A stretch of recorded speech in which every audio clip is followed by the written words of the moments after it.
Well, it's time to talk about some of the best VR games that have come out so far in 2025. Now, we've had a pretty decent year and we've just crossed over that sort of halfway point now, where it's a good point to actually talk about some of the best things that we've had come out so far, whether it be on PlayStation, Quest, or of course PCVR, and maybe even giving you a bit of inspiration of something that you need to pick up and play as of right now. As always though guys, if you enjoy these videos, please do consider smashing that like button. It really does help these videos get seen by a lot more people, and if you're new and been watching for a while, maybe it's time to subscribe as well, as it could help me get to that 100k one day. You never know, it might just happen. First up we have Alien Rogue Incursion. If you've ever wanted to experience the tension of the Aliens universe up close and personal, well, Alien Rogue Incursion just kind of nails that atmospheric feeling that you're only going to experience inside of a game like this. This isn't just about blasting xenomorphs, it's about surviving them, and well, it's not as easy as you might think. The game leans hard into the atmospheric, dark, claustrophobic hallways, motion trackers pinging, and worst possible moments. That feeling of being hunted, but you want to be the hunter, not the hunted, so you're going to be blasting a good number of xenomorphs across your journey. It's one of those VR experiences where you almost don't want to move forward sometimes because that tension just gets too thick. Of course you get to come across some other awesome stuff later in the game as well, like face huggers and some of the other traditional things that you might expect from an Aliens game. In this one I feel like they pretty much nailed this experience. They've definitely ironed out some of the creases since release, so yeah, an easy one to recommend. Next up we have Arken Age. Now this was just an absolute surprise hitter for me personally. This is one where you're going to get in and feel like you're in a real open world type of situation. Well, as open world as you can get really in a VR game. You're going to be able to craft up some dope weapons, you're going to be able to take out a bunch of different bad guys, and of course you're just going to have a game which really truly brings you into it. The immersion level in this is very, very high, and not just that, but all the different fighting styles that you can achieve while playing this game also just keep it interesting throughout your experience. This is one I personally just got super duper addicted to when it came out on PSVR 2, and now the fact that we also have this coming to Quest I think is a massive move for them. So if you're a Quest player, keep your eyes peeled for this game. It will definitely give you your money's worth when it comes out. Next up we have Clone Drone in the Hyperdome VR. This one is just pure fun. If you already know Clone Drone and you played it in flat, well, you know how ridiculous the combat is inside of this, and just how ridiculous all the robots are that you get to experience and meet throughout your, journey. Now this has been absolutely cranked up for VR, so you can be slicing, blasting, kicking enemies in the wildest gladiator arena known to mankind. Well, it's the Hyperdome. The physics are hilarious and the weapons feel super duper satisfying to use in this, and of course the game just never really takes itself too seriously. It's one of those titles that just keeps you coming back for more, just because it's so fun to run through and enjoy a bit of this game. I actually love the art style to this as well. It's very satisfying to destroy these pixelated robots and just see parts blast off them, which should be really graphic, but it kind of isn't because they're robots and pixelated. Well, I definitely couldn't make this list if I wasn't going to talk about Hitman World of Assassination VR. This was such a surprise to me to be an actual good Hitman VR game for once, because well, we've been waiting a long time. We had it come out on a PSVR 1 and it was trash, we had it come out on PC, it was also trash, and we had it come out on Quest, and guess what, it was bloody trash. So when it was announced to be coming to PSVR 2, I did not hold up much high hopes, but instead, damn, this thing just delivered. So if you're a stealth fan, you love the Hitman franchise, well, it's finally time to be able to jump in and play Hitman VR the way that it was expected to be. This is not only a beautiful game, but you also just have that little bit more freedom which you'd expect from a VR game, and now it takes it off of the rails and brings it into the world where you really feel like you can be sneaking through crowded levels, swapping disguises, pulling off those over-the-top assassinations, all while doing it as you are the agent. And they really just nailed the way that this is supposed to be. So props to them. I just really hope that they can bring that across to all the other platforms that they failed on so far, so that they can make everyone enjoy this game just as much as the PSVR 2 players. Next up we have Wanderer Fragments of Fate. Now this one isn't a surprise for me because I already knew this was going to be an absolutely awesome game. This is like stepping into a time traveling adventure movie. Wanderer Fragments of Fate really just lets you jump through the different areas from ancient civilizations to futuristic landscapes, solving puzzles and piecing together a bigger story. Each environment just feels super handcrafted for VR, like with that love and attention that you'd expect, and a physicality to all of the objects and things that you're going to be able to touch and really just experiment and have fun with.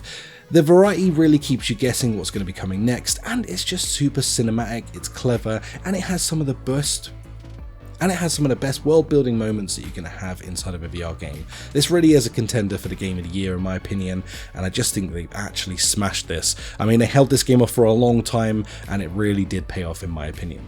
Next up we have Gorn 2. Man, this was a game that I didn't know I needed a second one to, and yet it delivered perfectly. If you're a fan of the very first Gorn game, well, you know just how over the top this bloody game is, and I mean bloody. Gorn 2 takes its ridiculous gladiator combat and dials it up to literally 11. Limbs flying off, absurd physics, and of course an arsenal of insanely cool new weapons. It's gory, hilarious, endlessly entertaining, and a sequel just adds a lot more depth and smarter enemies, bigger arenas, and all the things that you kind of just wish had been in the first game. This is one of those times where you hear a second title coming out for something, you question why it's a thing, and then when you get to play it, you find out all your answers. The reason is they kind of did everything that you really wished had been in the first game. So they kind of nailed this one, and it's definitely fun if you're just looking for some sort of mindless violence and brutality. Next up we have Ghost Town. Now again, this one just took me by surprise. I dove into it not expecting much, and man, it over delivered. Ghost Town is one of those absolute hidden gems in my opinion. It's creepy, it's atmospheric, and it's got just a little touch of horror on top of that. Now this game is not only a good game, it is bloody stunning at the same time. This game really took me back at just how good looking this game is. I really enjoyed all of the puzzles, I really enjoyed all of the story building inside of this game, and all of that mixed together just led to one hell of an experience. This is definitely a no-brainer recommend from me. Like I said, it's a hidden gem. I don't feel like enough people are talking about this game, so definitely get this one in your library if you have the chance. Into the Radius 2. Well, again, I couldn't make a list video like this without talking about Into the Radius 2. This is probably where I have spent the most time so far this year inside of a VR game. I've been absolutely addicted to this on the Quest, and well, I just can't recommend it enough. Survival, yes, this is probably the best and most intense survival that you can play in virtual reality as of right now, other than the first title of this. Into the Radius, well, this is just the sequel that pushes it absolutely further. Not only can you do multiplayer, but everything just feels that little bit more polished, and you can really just tell that they had the experience from the first game to make this one even better. It's a post-apocalyptic wasteland, absolutely filled with strange anomalies, hostile creatures, and man, every bullet counts. When you find a single bullet in the wild, that thing is going to save your life at some point. Every item matters. The atmosphere is so thick with tension that you just feel on edge the entire time, but in the best way, because it's not just like a horror game, it's also just got that sort of really intense intention behind all of that tension. This is a combination of realistic weapon handling, eerie exploration, and it just makes pretty much for the best hardcore survival sim that we've ever had in VR in my opinion. Next up we have Hard Bullet, and this is basically VR's equivalent to an action sandbox. Hard Bullet gives you a full-on playground full of weapons, gadgets, physics-based chaos. Now of course this has been out for a really long time on PCVR, but it released to Quest this year, bringing honestly one of the more impressive Quest ports I've seen in a while, because this just looks pretty much on par with the PC. Of course they've scaled back a little bit here and there, but in general if you are to experience this on the Quest, you really are getting the full fat experience and you're not missing out on much. I personally have played this a bunch on the Quest, and I don't feel like there's much reason to fire up my PC to play this game when it already does everything that I would expect it to do. The gunplay feels crunchy, weighty, the physics in engine, it just feels great, it kind of steals the show. Everything is just over the top, wild, crazy, and non-stop. You know, as long as you're creative, you can have a lot of fun inside of this game. Hard Bullet's just an easy recommend, and like I say, they genuinely did a really good job of making this game look good. Next up we have Undead Citadel. If you're into fantasy and if you're into that hack and slash combat, well then Undead Citadel is an absolute must. It drops you into a dark medieval world swarming with zombies and undead warriors. The melee combat feels gritty, physical. I really feel like you can get your teeth really into the sword fighting inside of this. Every sword swing, axe chop or arrow shot has that bit of weight behind it that you would want to see in a game like this, and it really just feels like they absolutely nailed all of those things mixed together. It's also got that mix of like a dungeon crawling atmosphere with a non-stop high intensity combat, and then a story to boot on top of that, as well as a really solid sandbox mode that kind of keeps you coming back for more. The more you play the campaign, the more weapons and cool things you're going to unlock to be able to play with in the sandbox. So it kind of is that sort of give and take type thing, which really keeps you coming back to the game and wanting to complete the actual main campaign. Next up we have Resist. Again, this game actually came out on Quest and PC quite some time ago, But this year we finally saw the launch of Resist on the PSVR 2, and honestly, they didn't disappoint. Now already this game is one of the better looking Quest games and one of the better looking PC games, with this sort of open world feeling superhero genre that is entering, making you just feel like Spider-Man. Let's be honest, you're going to be swinging across skyscrapers, battling enemies, and unraveling a really cool story of corruption and rebellion. The traversal alone is worth it just for this experience, because you are going to be soaring through these futuristic skies and it just never gets old. Like I said, this really helps you embody the feeling of being something like Spider-Man, whilst keeping that fast-paced combat and surprisingly engaging narrative that's going to keep you locked in and wanting to come back for more. This is such a stylish VR game where they just did such a great job of nailing scale, that feeling of momentum, and just immersion in general. A really fantastic experience, and just again, another easy one to be able to recommend to people.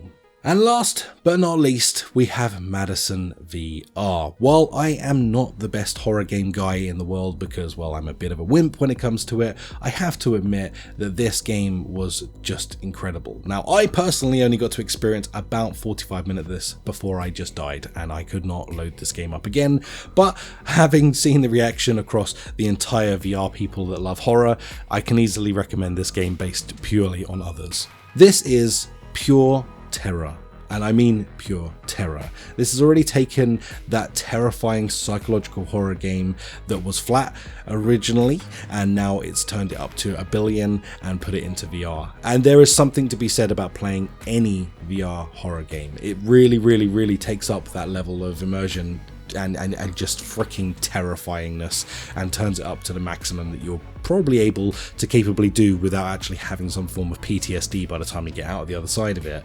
You are going to be stuck in a cursed house solving puzzles, uncovering disturbing lore, and being stalked by something you'd rather not see up close. The atmosphere is literally obnoxiously terrifying, and the scares are absolutely brutal. And this in VR, well, there's just literally no escape unless you're going to rip off your headset, and I did. And there you have it, guys. We've had a pretty decent 2025 as it goes so far. We've had some really solid games come out, man. And I feel like I've probably missed a few off of this list. So if you feel like there are some games that have come out this year that I haven't mentioned so far in this list, please do feel free to suggest them in the comments down below. And perhaps I'll do a follow-up video where I just use all of the games that you guys think actually smashed it in 2025 so far. Other than that, guys, if you enjoyed this, like, subscribe, and all that good stuff. And we've got plenty more still to come this year. You know, things like Deadpool, we've got Reach, we've got a bunch of other cool things, and fingers crossed we actually get a Resident Evil port into VR again. I really hope that's going to happen. I'm ever hopeful, but you never know in this state of PSVR 2. So yeah, fingers crossed we actually get to see some of those other awesome titles drop this year, and then when I finish off this year and we can wrap it up, there'll be a whole new list of epic games that you should be playing. Other than that, guys, thanks so much for watching. I've been Rhys the King. Peace out. Bye.